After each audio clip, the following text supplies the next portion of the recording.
वेदांत सार हम सुबोधिनी टीका के साथ चिंतन कर रहे हैं। वेदांत सार सदानंद योगींद्र सरस्वती ने लिखा है और उसके ऊपर नरसिंह सरस्वती जी का टीका है। शांति मंत्र का पाठ करेंगे।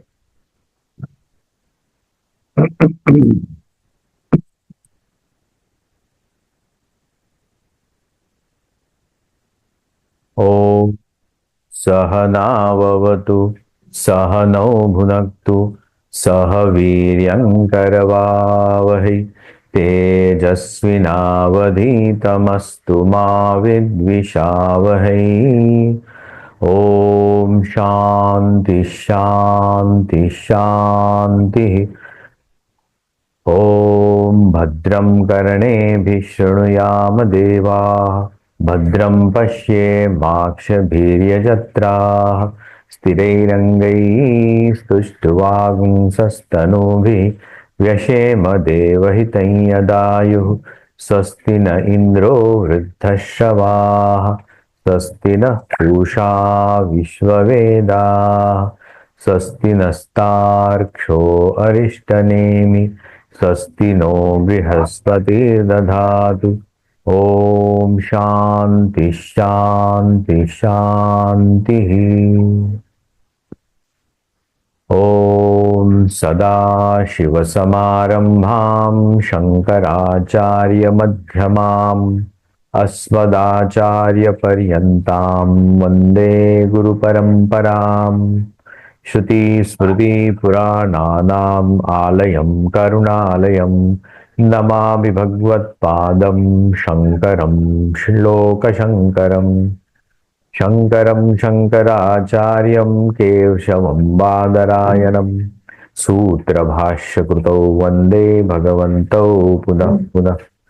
ईश्वरो गुरुरात्मेति मूर्तिभेदविभागिने व्योमवद्व्याप्तदेहाय दक्षिणामूर्तये नमः। अखण्डं सच्चिदानन्दम् अवाङ्मनसगोचरम् आत्मानमखिलाधारम् आश्रयेऽभीष्टसिद्धये। कृष्णानन्दं गुरुं नत्वा परमानन्दमद्वयम् वक्ष्ये वेदान्तसारस्य टीकां नाम्ना सुबोधिनीम्। अर्थतोऽप्यद्वयानन्दान् अतीतद्वैतभानत गुरुराराध्य वेदान्तसारं वक्ष्ये यथामति।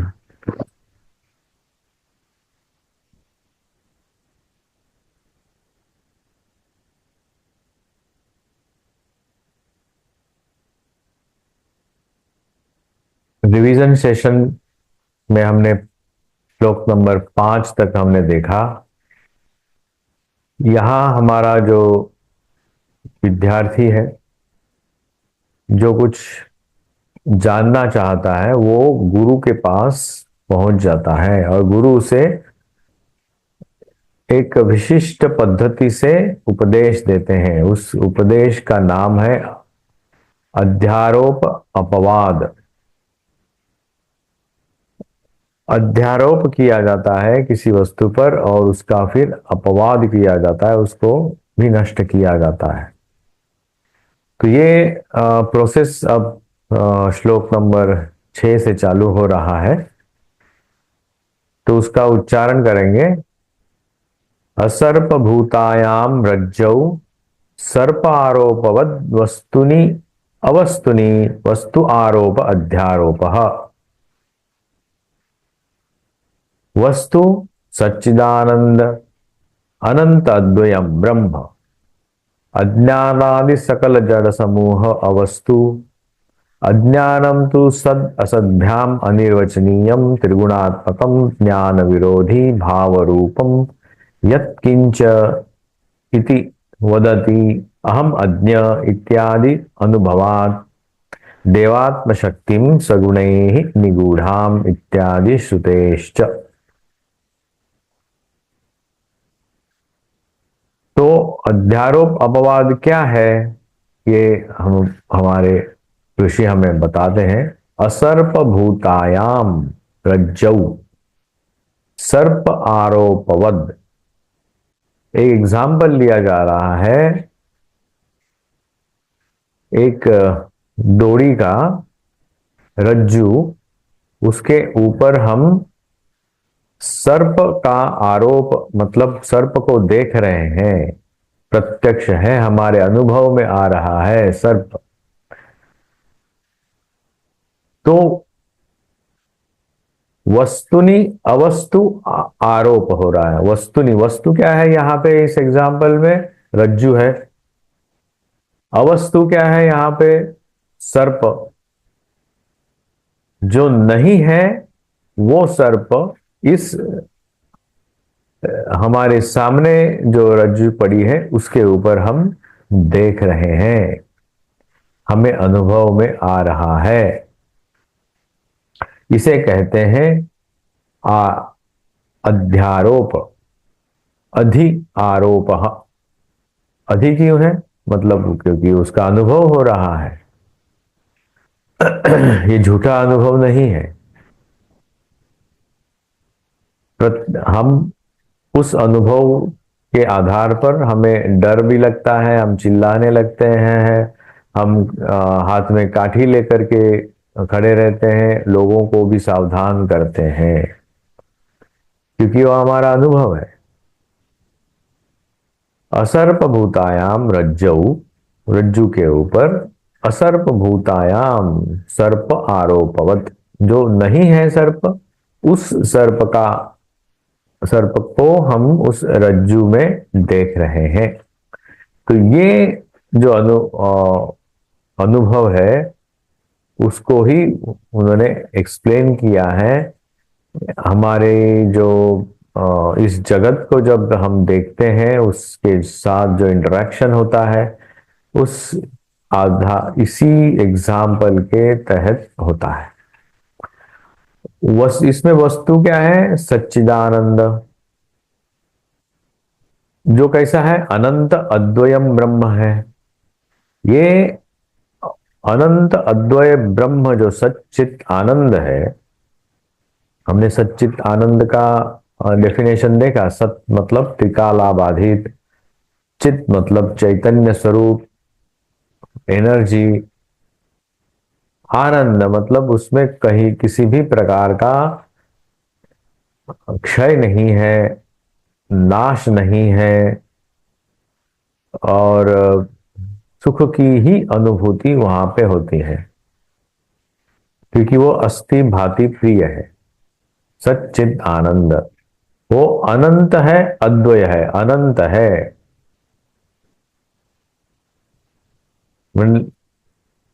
जिसको कुछ किसी प्रकार का अंत नहीं है, अद्वय है, उसके जैसा दूसरा कोई हो ही नहीं सकता, है भी नहीं।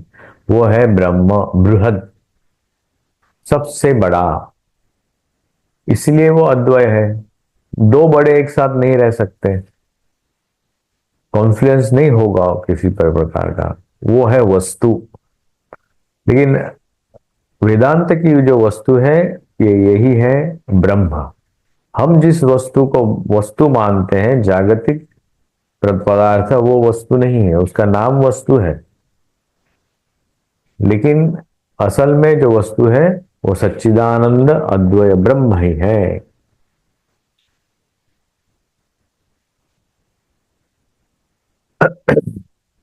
अज्ञानादि सकल जड़ समूह अवस्तु।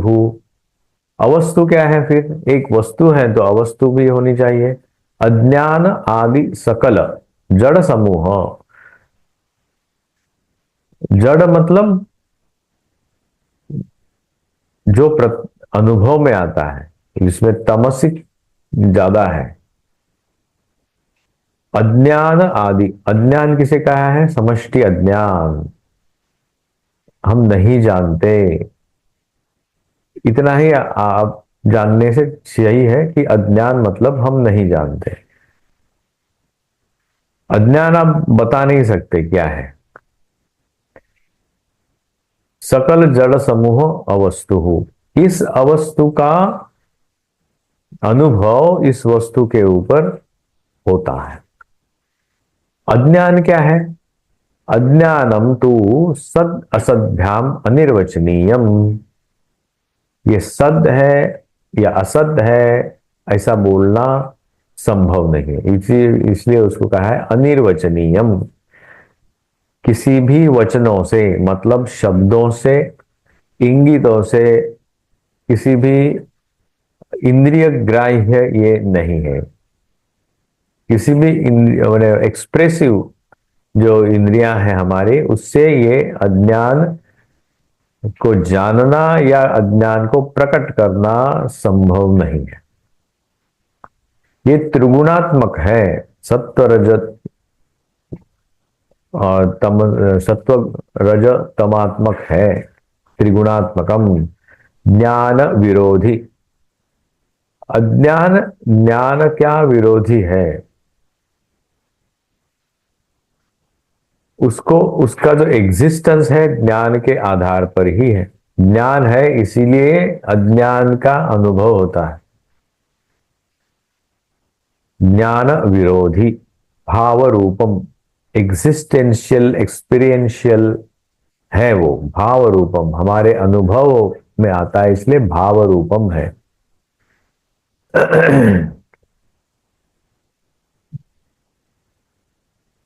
यत किंचित, थोड़ा भी, किंचित, इति, कुछ थोड़ा भी हो या कुछ भी हो इस जगत में, ऐसे कौन कहते? वदति अहम अज्ञ, मैं अज्ञ हूं। ऐसे जो जब हम कहते हैं, कब कहते हैं? इत्यादि अनुभवात, जब हम सुषुप्ति में होते हैं या सुषुप्ति से जगते हैं। सुषुप्ति में हम क्या है, हमारा खुद को अनुभव नहीं होता। अहम अज्ञ, क्योंकि वहां सिर्फ अज्ञान है और आनंद स्वरूप है। वो आनंदमय कोश, और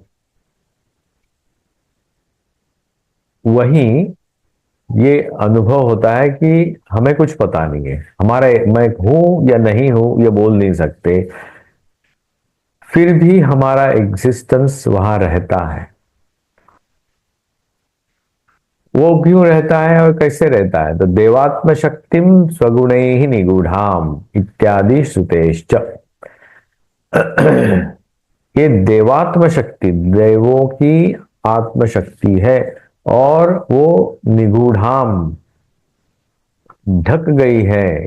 किससे? स्वगुण ही, खुद के ही गुणों से, खुद के ही त्रिगुणात्मक से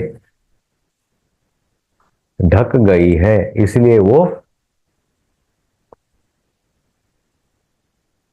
हम हमें अपने आप का अनुभव नहीं होता। अज्ञानम तो सद असद्भ्याम अनिर्वचनीयम त्रिगुणात्मकम ज्ञान विरोधी भाव रूपम यत्किंच इति वदति अहम अज्ञः इत्यादि अनुभवात। ये हमारा अनुभव है। देवात्म शक्तिम सगुण ही निगूढ़ाम इत्यादि श्रुते है। हमारी जो इंद्रियां हैं, वो इंद्रियों का जो सोर्स है उसमें मर्ज हो जाती है, डिसॉल्व हो जाती है। हम सोए हैं, हमें सुनाई नहीं देता, लेकिन हमारे कान खुले रहते हैं, हम आंख बंद कर सकते हैं, फिर भी हम सपने देखते हैं, लेकिन उसका हम बोल नहीं सकते। हमारी इंद्रियां उस प्रकार से जागरूक नहीं रहती, लेकिन वहां उनका एग्जिस्टेंस रहता है, वो अपने सोर्स में मर्ज होती है। स्वगुण ही निगूढ़ाम देवात्म शक्तिम, तो वो है अज्ञान। आनंदमय कोश, सुषुप्ति अवस्था।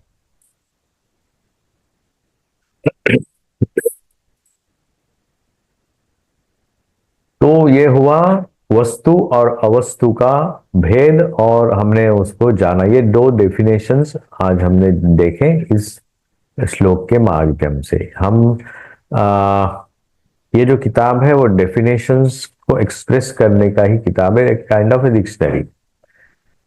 अपने बहुत से सोर्सेस से ये डेफिनेशंस, उपनिषदों से या अन्य सोर्सेस से ये डेफिनेशंस हमारे सामने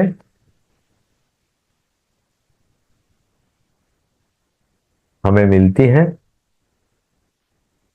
और इसका ही हम अभी अभ्यास करेंगे। इदम अज्ञानम समष्टि व्यष्टि अभिप्रायेण एकम अनेकम इति च व्यवह्रियते। ये जो अज्ञान है समष्टि और व्यष्टि अभिप्रायेण है। समष्टि मतलब संपूर्ण, सबको समाये हुए। व्यष्टि मतलब इंडिविजुअली। अभिप्रायेण ये इंडिविजुअली भी अज्ञान रह सकता है और कलेक्टिवली भी रह सकता है, नहीं रहता ही है। एकम अनेकम इति च व्यवह्रियते, मतलब इनका व्यवहार जो है इस अज्ञान का इंडिविजुअल लेवल पे और कलेक्टिव लेवल पे भी रहता है। तथा ही, यहां एक एग्जाम्पल देते हैं तथा ही से।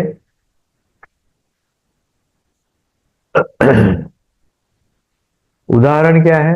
यथा वृक्षाणाम समष्टि अभिप्रायेण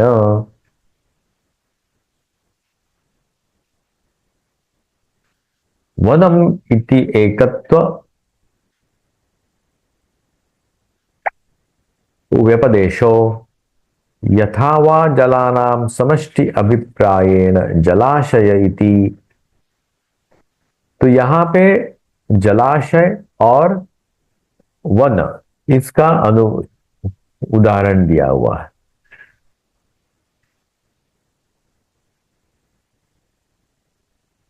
व्यष्टि और समष्टि। व्यष्टि क्या है? वृक्ष है, इंडिविजुअल ट्रीज, उसको क्या कहेंगे? वृक्ष।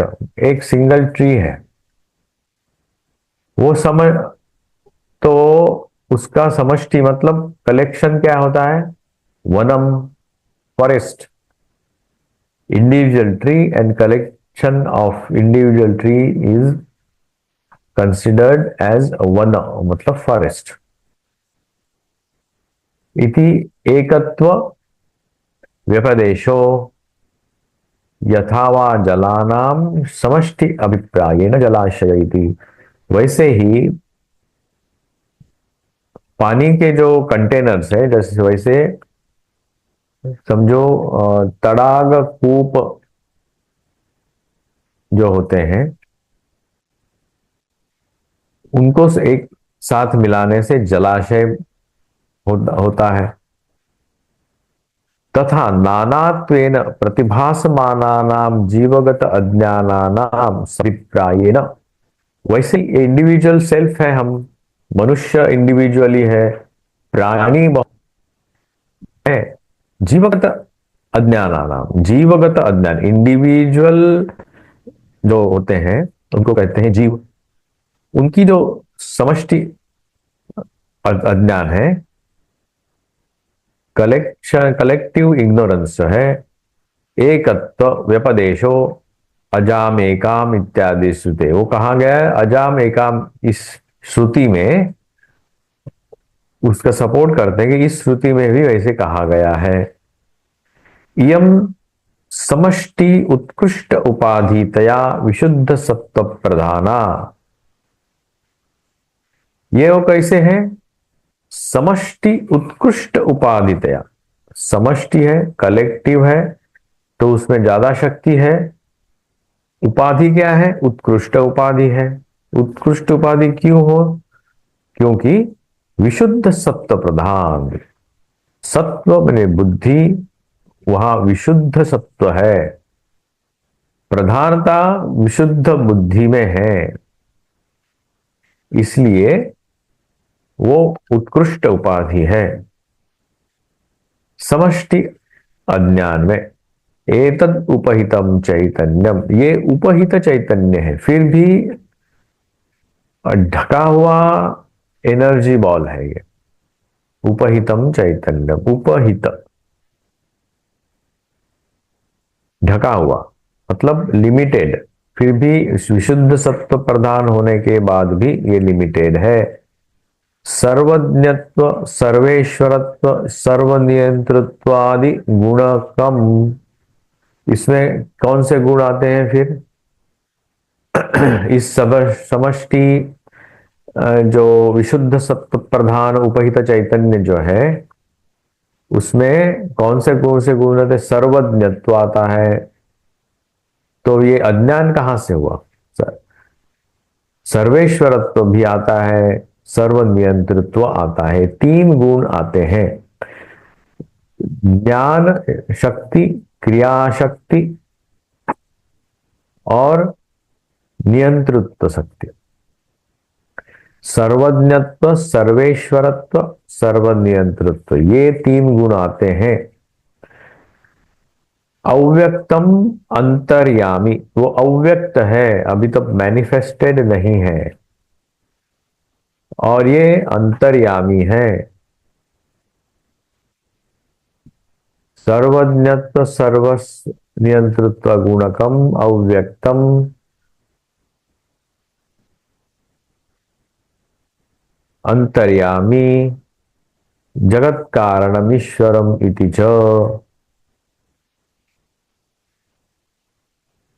अंतर्यामी है, हर एक के अंतरंग में बैठा हुआ है, और वो जगत कारणम भी है, और उसका नाम है ईश्वर।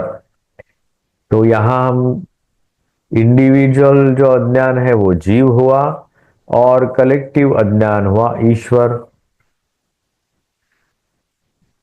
दोनों का डेफिनेशन अलग अलग है। इंडिविजुअल जो जीव है वो अल्पज्ञ है, ईश्वर है सर्वज्ञ है। उसमें सर्वेश्वरत्व भी है, लेकिन जीव किसी के ऊपर ये ईश्वरत्व नहीं है उसमें। सर्वनियंत्र, उसको जो लिमिटेड है, उसका जो शरीर दिया है, मन दिया है, इतना ही वो जान सकता है, उसके ही ऊपर उसकी जो सत्ता है वही उतनी तक सीमित है। सर्वनियंत्रित्व, ये जो ईश्वर है, विशुद्ध सत्व प्रदान है, उस वो सब के ऊपर उसका नियंत्रण है।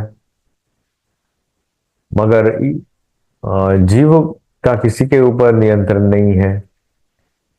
ज्यादा से ज्यादा अपने शरीर मन के ऊपर वो नियंत्रण कर सकता है।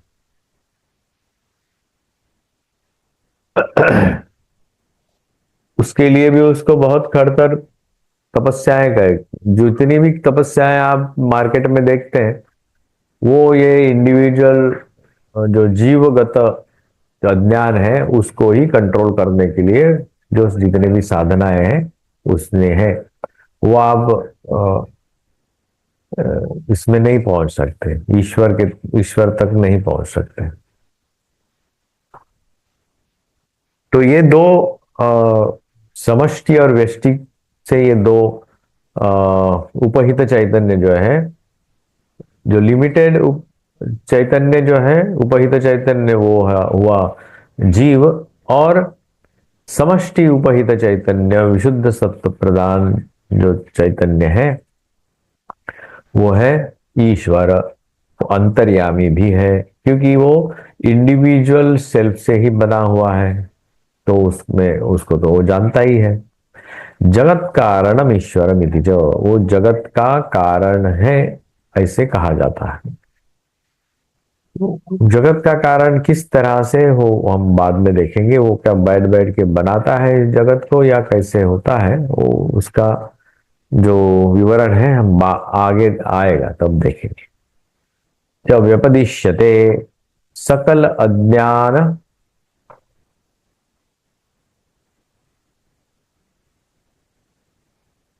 सकल अज्ञान अवभासकत्वात्,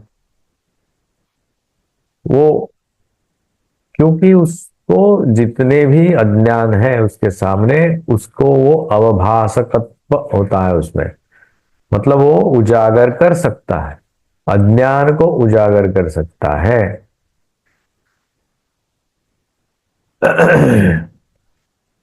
यह सर्वज्ञ सर्वविद इति श्रुते है, श्रुति में भी उसका अनुमोदन किया है। यह सर्वज्ञ सर्वविद, सर्वज्ञ जानने वाला, सर्वविद, सर्वविद और सर्वज्ञ ये दो अलग शब्द क्यों हैं? क्योंकि इसमें उसका तात्पर्य है, सर्वज्ञ भी जानना है, सर्वविद भी जानना ही है, लेकिन किस तरह से जान रहे हैं उसके ऊपर वो निर्भर करता है।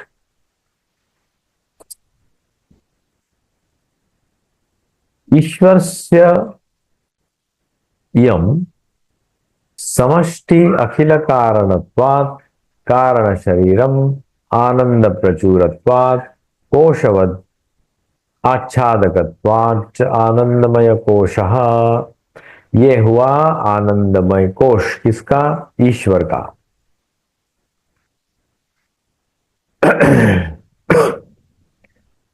कुछ समय पहले हमने जीव का आनंदमय कोश देखा है, वहां सुषुप्ति है।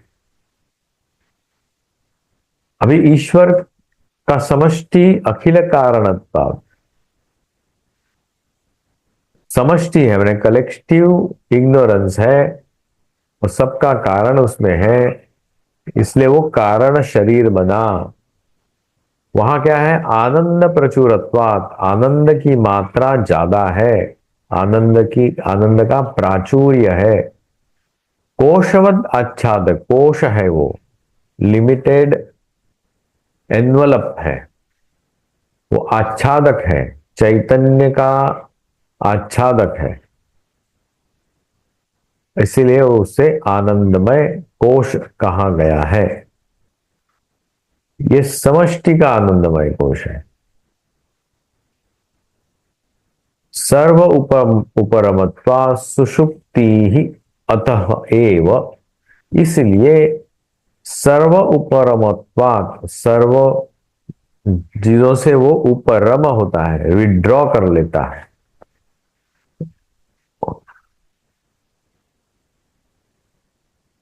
स्थूल सूक्ष्म प्रपंच लय स्थानम इति च उच्यते। और वो स्थान क्या है? विड्रॉ करने से वो क्या होगा? कहां से विड्रॉ करेगा वो? ये विड्रॉ करेगा स्थूल प्रपंच से, सूक्ष्म प्रपंच से, और लय स्थानम, पॉइंट ऑफ डिसोल्यूशन, वहां पे वो डिसॉल्व होता है, लय हो जाता है, अंदर मिल जाता है उसमें। यथा वनस्य व्यष्टि अभिप्रायेण वृक्षाः इति अनेकत्व व्यपदेशो, यथा वा जलाशयस्य व्यष्टि अभिप्रायेण जलान् इति तथा ज्ञानस्य व्यष्टि अभिप्रायेण तद अनेकत्व व्यपदेशः इंद्रो मायाभिः पुरुरूप ईयते इत्यादि श्रुतेश्च, श्रुतेः। इंद्र माया भी, मतलब माया से, पुरुरूप ईयते, इस पुरु मतलब अपने शरीर में आ जाता है अपने ही माया से। वनस्य व्यष्टि अभिप्रायेण वृक्षाः, वन का जो व्यष्टि मैंने इंडिविजुअल वन को तोड़ा, अलग अलग तरीके से समझो, देखे हमने वन को, तो वहां हम इंडिविजुअल ट्रीज देखते हैं, इंडिविजुअल वृक्ष देखते हैं, अलग अलग वृक्ष हम देखते हैं। बाद में आप उसको अलग अलग नामों से भी पुकार सकते हैं। अनेकत्व व्यपदेशो, और वहां पे हम अनेकत्व देखते हैं। देखने का तरीका, एक ऊपर से देखा एकदम जैसे हम समझो एरोप्लेन व्यू देखा तो वहां जंगल दिखेगा। नीचे जो पैराशूट से समझो थोड़े थोड़ा आस्ते आस्ते नीचे आए तो हम हमें अलग अलग फॉरेस्ट दिखेंगे, डिफरेंट पॉकेट्स ऑफ फॉरेस्ट। और नीचे आए तो एक फॉरेस्ट के ऊपर हम लोग आएंगे तो एक ही फॉरेस्ट दिखेगा। उसके नजदीक जब आते आते आते पैराशूट से दिखेंगे कि वहां पे बहुत सारे पेड़ है। तो हम उस पैराशूट से पेड़ में अटक सकते हैं। तो अलग अलग थोड़ा सा हट के हम जब नीचे आएंगे और बाद में जमीन के में उतरने के बाद जब हम उस अरण्य के नजदीक जाएंगे तो वहां बहुत सारे पेड़ दिखेंगे। उस तरह से aeroplane view and land view. Land view क्या है? वृक्ष है। एरोप्लेन व्यू क्या है? वन है, अरण्य है, फॉरेस्ट।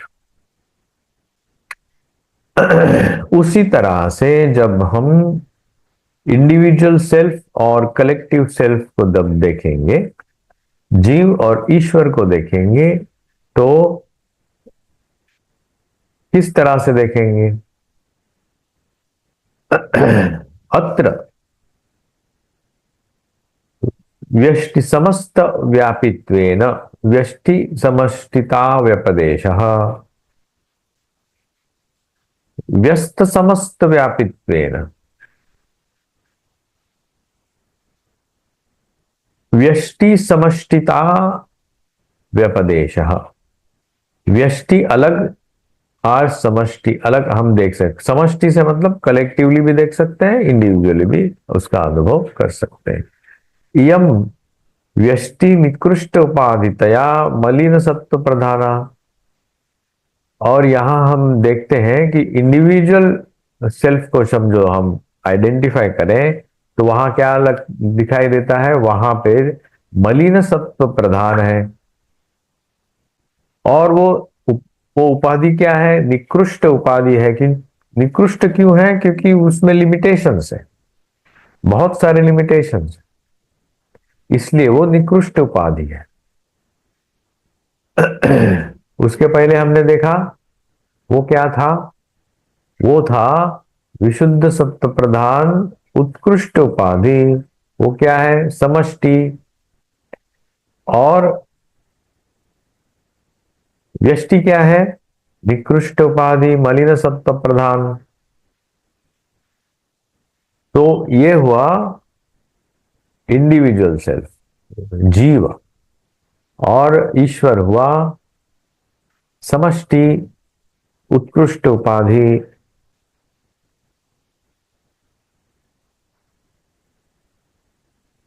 विशुद्ध सत्व प्रधान ये यहां पे है।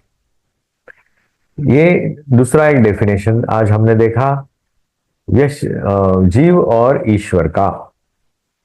ये है क्या? एतद उपहितम चैतन्यम, ये भी उपहित चैतन्य ही है। अल्पज्ञत्व अनिश्चरत्वादि गुणकम प्राज्ञ इति उच्यते। उसका नाम है प्राज्ञ। पहले का नाम दिया है ईश्वर। ये उपहित चैतन्य है, लिमिटेड एनगल्फिंग एनवलप। किसका एनवलप है?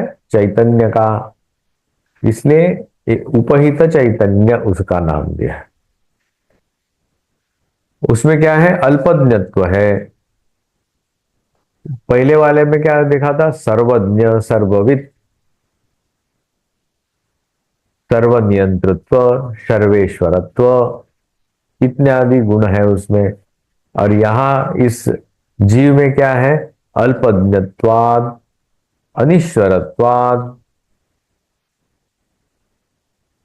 अनिश्वर है वो, किसी के ऊपर ईश ईश मतलब कंट्रोल, किसी के ऊपर उसका कंट्रोल नहीं है, खुद के ऊपर भी नहीं है। उसको कहा है प्राज्ञ। प्रकर्षेण अज्ञ प्राज्ञ इति उच्यते।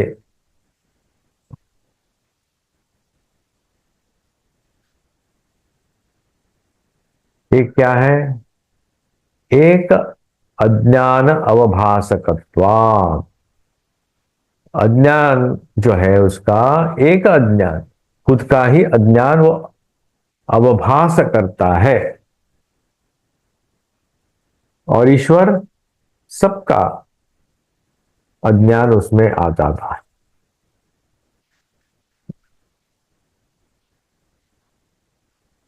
अस्य प्राज्ञत्वं स्पष्ट उपाधितया अनति प्रकाशत्वात्। अन अति प्रकाशकत्व, प्रकाश मतलब ज्ञान, समझ, समझना। अन अति प्रकाश है उसमें, इस प्राज्ञ में। अस्पष्ट उपाधि है, स्पष्ट नहीं है, उपाधि भी स्पष्ट, मतलब ट्वाइलाइट काइंड ऑफ थिंग। प्राज्ञ समझता भी है और ज्यादा समझ भी नहीं है। हम लोग हमारे सब व्यवहार तो करते हैं, लेकिन क्या हम पूरा पूरी समझ के करते हैं? सही से हम चिंतन करने के बाद हमें पता चलता है कि हमारे जो व्यवहार है वो उस तरह से पूर्ण ज्ञान के आधार पर हमारा कर्म नहीं होता। कर्म करो या न करो, या सही है गलत है, हम डेफिनेट नहीं हो सकते, लेकिन कुछ ना कुछ कर ही देते हैं। यह है अस्पष्ट उपाधि होने के कारण। यह है प्राज्ञत्व उसमें है, क्योंकि उसमें अस्पष्ट उपाधि है। अनति प्रकाशकत्वात्, अन अति प्रकाश, अन अति मतलब ज्यादा भी नहीं है, कम भी है, ऐसा भी नहीं बोलता है। ज्यादा प्रकाश नहीं है मतलब अंधुक प्रकाश है। उस मतलब थोड़ा सा ही ज्ञान है, थोड़ा ही कर्म, थोड़ी ही कर्म क्षमता है, उस आधार पर वो अपना कर्म करता है। अस्य अपि अयम अहंकारादि कारणत्वात्। और यहां अस्य अपि अहंकारादि कारणत्वात्, कारण शरीर आनंद प्राचुरत्वात्। उसमें अहंकारादि कारणत्व भी है। अहंकार आता है मतलब वो अहंकार, मैं हूं, मेरा एग्जिस्टेंस है, उसका उसको अनुभव होता है, इसलिए उसको कारण शरीर भी कहा गया है।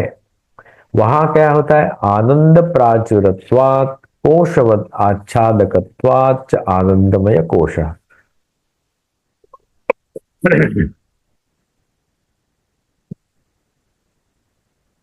वहां आनंद प्राचुर, ये आनंद कौन सा है? हम लोग जो उछल कूद करते हैं, आनंद मनाते हैं, हंसते गाते, उस प्रकार का आनंद नहीं है। ये आनंद है एग्जिस्टेंशियल आनंद। मैं हूं, ये अहंकार है, और मैं होने के कारण मैं अंदर ही अंदर एक सुख प्राप्त होता है। और वो जब समझ में आता है कि भाई ये नहीं रहेगा तो हमें दुख होता है। इसलिए मरने का डर इसलिए होता है कि वो जो आनंद प्राचुर्य है, अहंकार है, उसको ठेस पहुंचती है। इसलिए मरने का दुख होता है। मरने का जो उनके उस विचार से ही डर होता है। मरना क्या होता है बाद में हम देखेंगे। ये कारण शरीर है, the source of this various शरीरास, मतलब इंडिविजुअल बॉडीज का वो सोर्स है। कोशवत आच्छादकत्वात्, कोश मतलब एनवलप, आच्छादक है आनंदमय कोश उसको कहा जाता है। जैसे तकिए, तकिया हम किसी के एक अंदर डालते हैं, उस तरह से इन चीजों को बांध करके इस खोली में डाल दिया गया है। सर्व उपरमत्वात्, सुषुप्तिरत एव स्थूल सूक्ष्म शरीर प्रपंच लय स्थानम इति च उच्यते। सर्व उपरमत्वा, सर्व प्रकार के कर्मों से, ज्ञान से उपरम मतलब वहां से विड्रॉ किया जाता है, हमारी इंद्रियां विड्रॉ कर लेती, और स्थूल सूक्ष्म जो प्रपंच है शरीर का, स्थूल शरीर का प्रपंच, सूक्ष्म शरीर का प्रपंच, उसमें लय हो जाते हैं उस सुषुप्ति में। तो इसलिए उसे कोश भी कहा जाता है। तो आज हमने एक उदाहरण देखा रज्जू सर्प का। रज्जू में सर्प का अनुभव होता है, और वो क्यों होता है?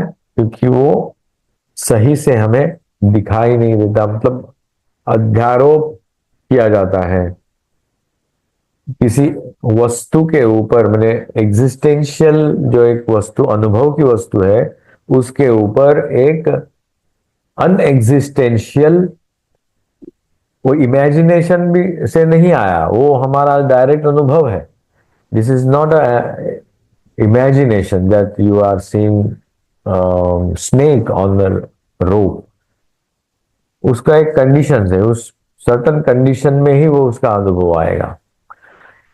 तो वो अनुभव होता है, वे हमने देखा। दूसरा देखा व्यष्टि और समष्टि, इंडिविजुअल एंड कलेक्टिव। उस जो एक वन वृक्ष और वन अरण्य के उदाहरण से, और जल और जलाशय के उदाहरण से,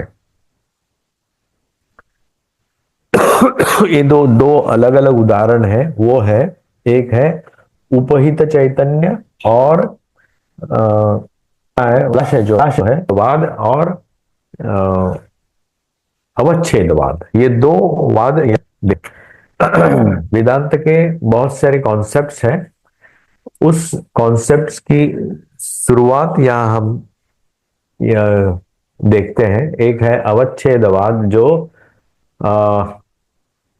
वृक्ष और वन के माध्यम से बताई, और प्रतिबिंबवाद जो है वो जल और जलाशय के माध्यम से हमें बताया। और उन दोनों के आधार पर हमने देखा इंडिविजुअल सेल्फ क्या होता है, जीव, और कलेक्टिव अज्ञान उपहित चैतन्य जो ईश्वर है वो क्या होता है। तो ये कुछ डेफिनेशंस हमने देखे, और उसके आधार पर छठवां और सातवां श्लोक हमने आज देखा। कारण शरीर देखा, आनंदमय कोश देखा, सुषुप्ति अवस्था देखी, इंडिविजुअली एंड कलेक्टिवली। मतलब जीव का कारण शरीर, आनंदमय कोश और सुषुप्ति। उसी तरह समष्टि अज्ञान जो ईश्वर है, उसका कारण शरीर, उसका सुषुप्ति, और उसका आनंदमय कोश। तो ये आज यही समाप्त करते हैं। आज का चिंतन 7वां श्लोक है, और इसे हम